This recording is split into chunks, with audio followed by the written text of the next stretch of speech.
Hello there, my name is Peter Thompson and I've been coaching golf now for almost 50 years. To me, teaching is the best part of the game. I just enjoy people playing better golf and therefore enjoying the best game in the world even more. This DVD is about the wrist hinge. People ask me all the time, every day in fact, what a wrist hinge is, what does it do, and this DVD will explain to you exactly what it is for, how to achieve one, and what it will do for your golf swing. Before we look at the hinge, you need to realize that your left hand needs to be on the club correctly, and I have a DVD just on the left hand grip. Your right hand needs to be on the club correctly, and I have a DVD just on the right hand grip, and we need to join both of your hands together, and there's a DVD on that subject as well, so that if you hold the club correctly with both hands, you can in fact hinge your wrists. Imagine a door, and the door is attached to the door frame, but the hinges are in the wrong place, at the wrong angle, and the door will not open correctly, or maybe not even open at all. Imagine the wrist hinge as being the hinges of a door. The hinges need to be on the door frame correctly and on the door correctly, so the door can open and close, and the wrist hinge is exactly the same. We must hold the golf club properly with both hands so the wrists can actually hinge. A wrist hinge is quite a simple thing. It's the motion of getting the club head to come away from the ground, which is there. We can use the right hand to pick the club up, or the left hand to push the club up. I tend to favour the right hand, because if you're right-handed, there's probably a bit more feel in your right hand, and it's probably stronger, and also your right hand will pull your left hand, whereas your left hand would have to push your right hand. Obviously both wrists need a hinge. I tend to focus on the right hand and get the right hand to hinge the club upwards. The wrist hinge in the swing is very important, and I'm going to show you on my computer screen now two brilliant golfers with two identical wrist hinges. Let's go and have a look. I'm going to show you Byron Nelson and Ernie Els, and we'll look at their wrist hinge and see what they're actually doing.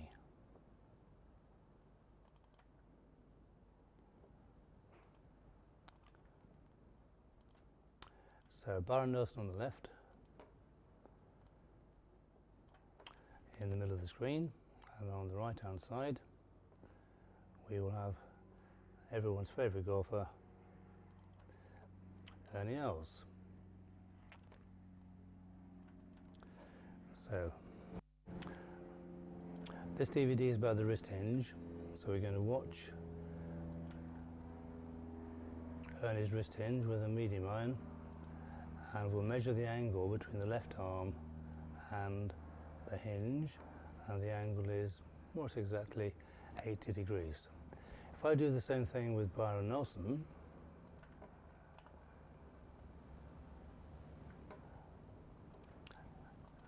the angle again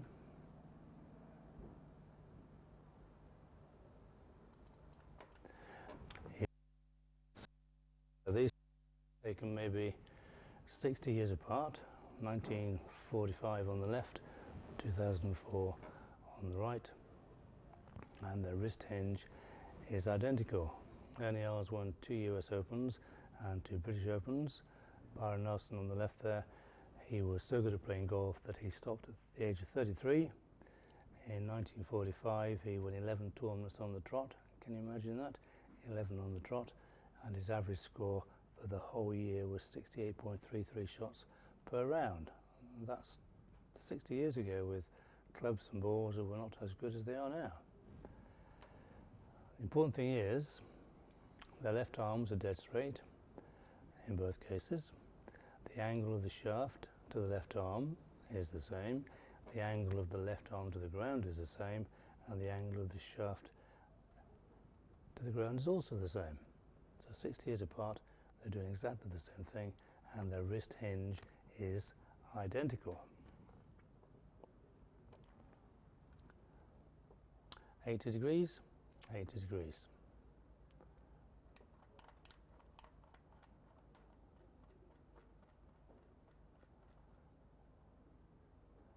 Slightly grainy picture, I'm afraid, but it's quite old.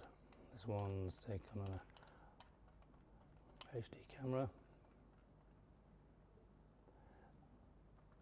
and they're virtually the same.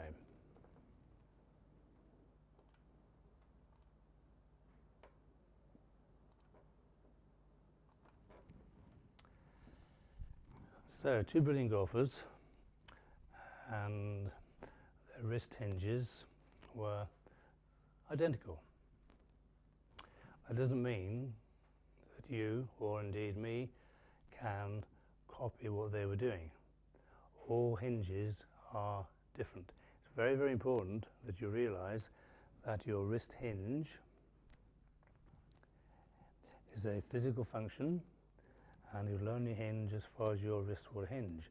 Some people I teach can only hinge their wrists about 60 degrees, about there. Some people can hinge their wrists 150 degrees, which is about there. I've had to let go of the club to do this because my wrist won't bend back that far. But some people I teach can actually hinge their wrists about 150 degrees, some people only 60 degrees. The average, therefore, is 90 degrees. So the average wrist hinge is about 90 degrees, which is there. But average isn't normal. Average is simply average. Your wrist hinge will go back as far as it goes, mainly because of your left thumb joint. If your left thumb will go down a long way, then you can hinge your wrist more. If your left thumb is very stiff, then you'll hinge less. It's very important that you understand how far your wrist can hinge, and to do that, follow this experiment. Both hands on the golf club. Take your right hand away, hold the bottom of the grip with your right hand, then just gently pull the golf club up, making sure that your fingers and your palm and your thumb stay firmly on the club. That will then be your wrist hinge. For me, it's about 90 degrees. Again, that's average, not necessarily normal. Once you've established your wrist hinge, then simply keep to that wrist hinge. If you try and hinge more, then you'll more likely bend your arm or let go of the club, or indeed both. You may well, by trying to hinge your wrists more than they will physically hinge, bend your arm and let go of the club, and the shaft will catch you on the back. Maybe you do that now. This is the reason why. Wrist hinge, body turns, the club is nowhere near your back. A good wrist hinge will keep your left arm straight. Good hinge, left arm will stay straight. A false wrist hinge is by trying to hinge your wrist too far and bending your arm. Letting go of the golf club is also what I call a false wrist hinge. A pure wrist hinge is that, and there's the body turn. So don't try and hinge your wrists more than you can hinge your wrists, and establish how far your wrist will hinge by doing this very simple test. It's about 90 degrees. So all golfers have different body types, shapes, different wrists, and they'll hinge more or less depending on your wrists. It will also change from club to club. This is a 6-iron, and this is a driver. The longest club in the bag with the biggest head. People often think it's the heaviest club because it's got this big head. In fact, it's the lightest club. Because it is lighter, In the backswing, the head will be going faster, and because the shaft is longer, so your wrists will probably hinge a little bit more with the driver than with a 6-iron. If we then go to a pitching wedge, heavier club now, shorter shaft, the swing will be slower, so you'll probably get less wrist hinge. So with 13 clubs in your bag, it is quite likely you'll have 13 different hinges from club to club. Please don't try and do this on purpose, let it happen. Shorter club, heavier head, probably less hinge. Longer club, lighter head, probably more hinge. So your wrist hinge will vary from club to club. Please don't try and vary it on purpose. Simply let it happen, and it will happen, I'll guarantee it. So, the wrist hinge will vary from person to person and from club to club. I'm going to go back to my computer screen now and show you some very, very good golfers, and we'll look at their wrist hinge and see if, like Byron Nelson and any else, they're exactly the same. Well, let's go. Interesting.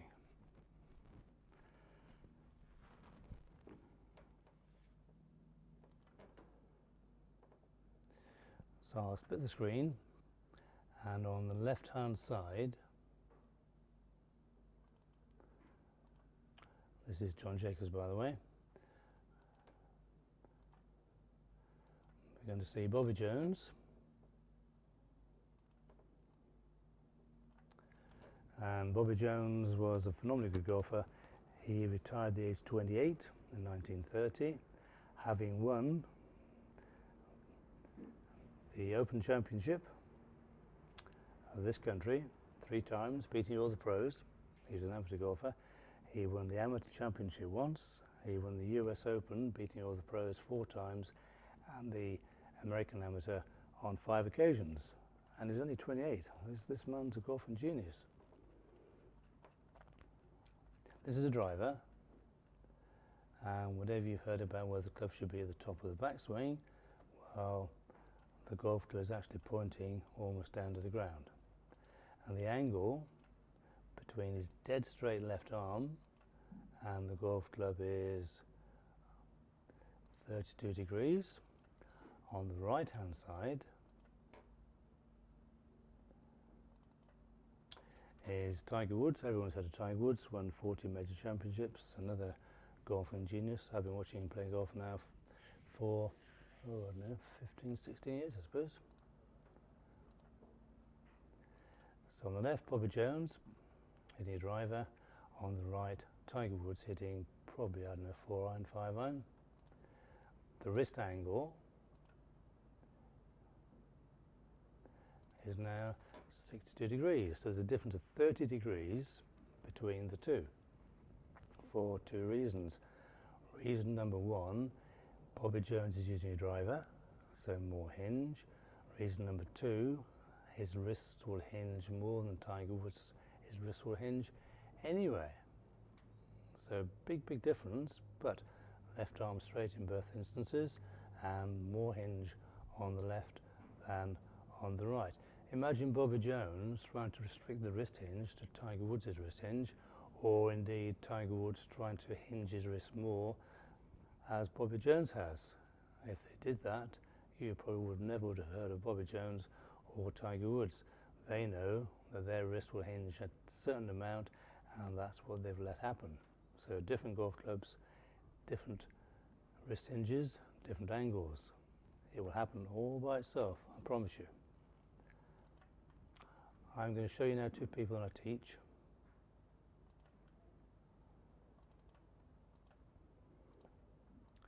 This is Mark, and he went around a golf course in a gross 60. Par was 72 in a pro competition. He's a golf pro, and he scored 60. 12 under par. My best score has been 66, and he was 6 shots better than that. The angle now with a 3-iron is 78 degrees. different again from Tiger Woods on the right, because different golf clubs, different hinges, different people. I'll put on the right another of my pupils, and Philip went down from 18 down to scratch. So clearly a very good golfer, but a different golfer to mark. And 6 iron on the right, 3 iron on the left, and again left arms are very, very straight, but a big difference in the hinge. I'll repeat the reasons why. 1, they're using different golf clubs. 2, they have different hinges inherent in their bodies. Don't copy either of them. Let your wrist hinge as far as they will hinge. This DVD is about the wrist hinge, but watch this. Because the left arm was straight and the wrist hinge was perfect, at impact the left arm is dead straight in line with the shaft, and Philip is the same. So having a good wrist hinge with a straight left arm will certainly improve your impact position dramatically. They're 2 superb impact positions.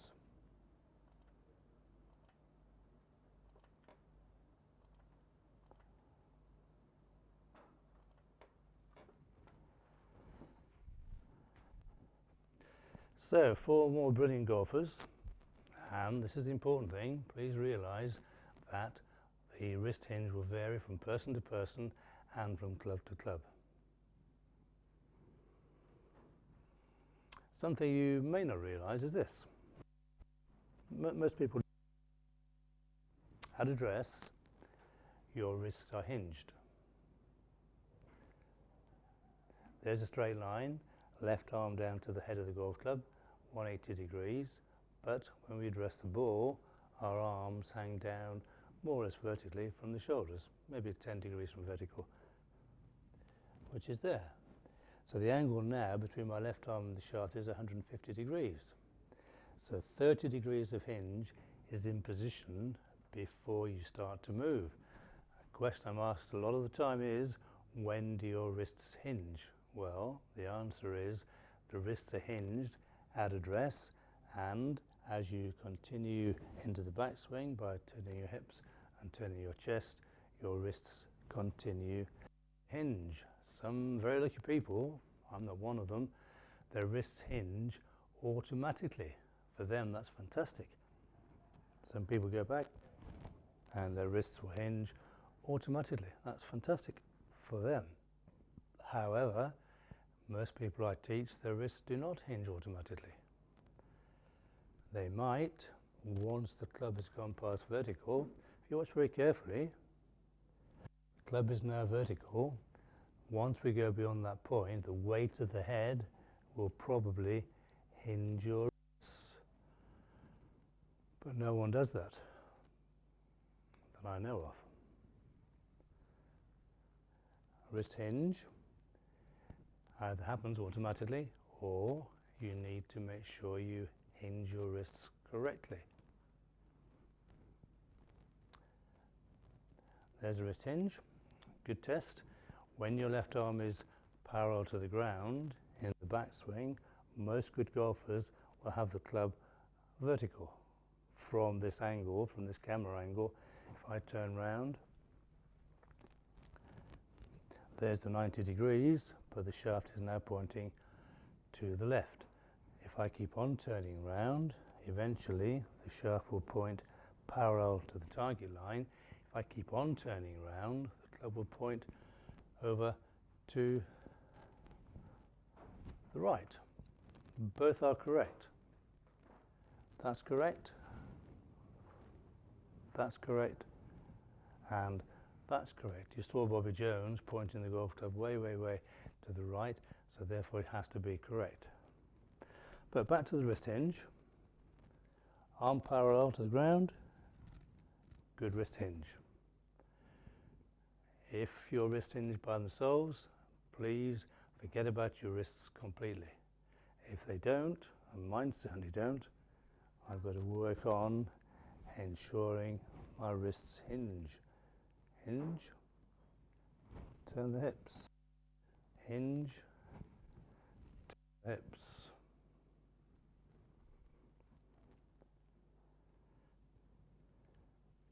Hold the club tight enough so you don't let go of it when your wrist hinge. If it's too loose, then you'll try and hinge your wrists and almost certainly the club will come out of your hands. So hold the club tight enough so the club does not move in your hands at all.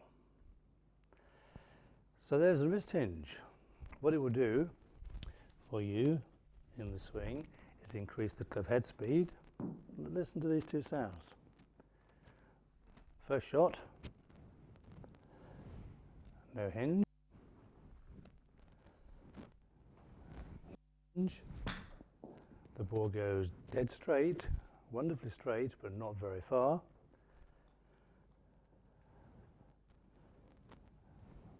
Much bigger hinge. Head speed, because the club head's got further to travel coming down. So more club head speed. More club head speed. The ball goes much, much further. Not quite as straight, but we can't have it both ways. So wrist hinge increases the speed of the club head. It therefore sends the ball further. In some cases, much, much further. Hinge in the backswing. Please, please, please do not try and unhinge in the downswing. It will happen all by itself. In most cases, it happens way too soon.